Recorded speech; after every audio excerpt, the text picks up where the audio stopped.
Hey, soul surfers. We are sharing about the olive to assist us, and this is thanks to the Tree Angel Oracle deck, The Ancient Path into the Sacred Grove by Fred Hagenader and Anne Heng. And the olive brings abundance and riches in ways that no other tree can. And because of this, the olive also brings peace. In ancient times, the economies of whole nations, most notably ancient Greeks, were based on the harvest from this friendly tree, and it became a symbol of Athens, peaceful trading instead of war. When Noah was nearing the bitter end of his time on the ark, he sent out a dove as a scout. The bird is said to have come back with an olive branch in its beak, which became the symbol of peace in the Christian tradition. God had once again forgiven humankind. Mistakenly, the dove itself became the symbol for the peace God had made with us instead of the olive. But without the olive tree to rest in, the dove would have perished and would never have acquired this association.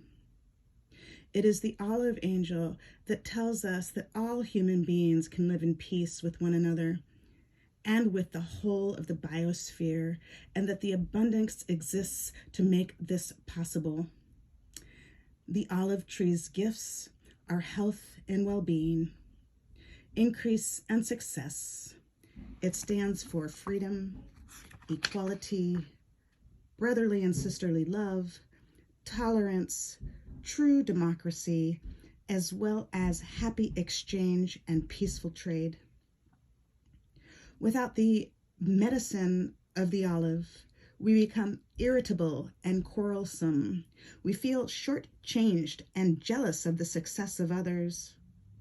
On a collective level, if we disregard this angel, the results are even more dramatic: suppression, exploitation, enslavement, strategic third world debt, incalculable greed, and war. And the Olive Oracle has a poem for us. War has no winners. With the first attack, humankind has already lost. Riches come from within. Honor your adversary. There are no enemies. They will share their sunlight with you as you share your joy with them.